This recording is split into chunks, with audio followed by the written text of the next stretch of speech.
সুন্দর ধনেপাতার মতো দেখতে সুন্দর ফুল নিয়ে কিন্তু একটা ফসলি জমির ভেতরে কিন্তু আমরা দেখতে পাচ্ছি একটি সুন্দর বাগানের মতো আকৃতি।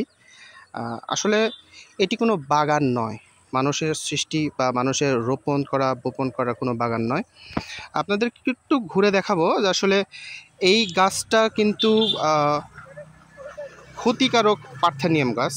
আমরা কিন্তু অনেক সময় কিন্তু না জেনে কিন্তু এই যে পার্থেনিয়াম গাছগুলা অনেক সময় বাচ্চারা কিন্তু এই ফুল নিয়ে খেলা করে, বা এই যে ফুল, সেই ফুল নিয়ে কিন্তু অনেক সময় আমরাও দেখতে সুন্দর লাগার জন্য কিন্তু আমরা অনেক সময় এই পার্থেনিয়াম গাছ না জেনেই কিন্তু হাত দিয়ে ধরে ফেলি। আসলে এই গাছটা কিন্তু ফসলের জন্য অনেক ক্ষতিকারক, এবং এই গাছটি কিন্তু মানবদেহের জন্য অনেক ক্ষতিকারক।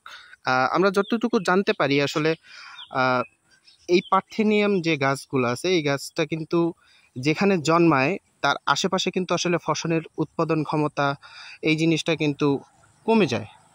ফসল কোনোভাবেই মানে যতই সার বিষ প্রয়োগ করা হোক না কেন, আসলে ফসলের যে একটি গুণগত মান সেটা কিন্তু আসলে থাকে না। আমরা অনেক সময় দেখি এই জিনিসটা কিন্তু আসলে বাংলাদেশে ওইভাবে ছিল না। আপনাদেরকে একটু দেখানোর চেষ্টা করব আমি যে জায়গাতে আছি। আসলে আমার পিছনে, সামনে যেমনটি দেখছেন, আমার ঠিক পিছনেও কিন্তু এই ধরনের পার্থেনিয়াম গাছের উপস্থিতি আছে। আমরা পাশের যে ফসলি জমি দেখছি, আসলে ফসলি জমির অবস্থাও কিন্তু বেহাল। আসলে এই পার্থেনিয়াম গাছ সম্পর্কে কিন্তু বাংলাদেশের মানুষের ধারণা কম। এটা ইন্ডিয়াতে প্রচুর পরিমাণে জন্মায়। সেই পার্থেনিয়াম যে ধনেপাতার মতো দেখতে, আপনাদেরকে একটু দেখাই, ধনেপাতার মতো দেখতে এই পার্থেনিয়াম গাছটি কিন্তু ফসলের জন্য অনেক ক্ষতিকারক।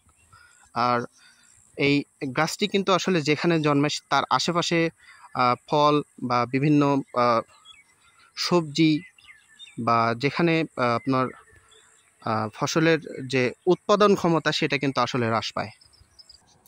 দিন দিন কিন্তু এই পার্থেনিয়ামের মাত্রা কিন্তু বাংলাদেশে কিন্তু বেড়েই চলেছে। আসলে মানুষ জানে না এটা আসলে কি। এই আগাছাটা যদি কোনো ফসলে হয় তাহলে সেই ফসল ওইভাবে আসলে উৎপাদনের যে লক্ষ্যমাত্রা থাকে সেই পরিমাণ উৎপাদিত হয় না। আসলে এই গাছের কারণে কিন্তু ফসলের উৎপাদন ব্যাহত হয়। আমরা যে জায়গাটিতে আছি এখানে এত সুন্দর মনোমুগ্ধকর মনে হচ্ছে ফুলের একটি বাগান, আসলে সেটি ফুলের বাগান নয়। যে প্রান্তে দাঁড়িয়ে আছি তার অপোজিট জায়গায় কিন্তু দেখাবো আসলে যে পুরো অংশটি জুড়ে, এই পুরো অংশটি কিন্তু আসলে এই পার্থেনিয়াম গাছে ছড়াছড়ি। আসলে সাধারণ মানুষ জানেই না আসলে এই গাছটি তাদের জন্য কতটুকু ক্ষতিকারক।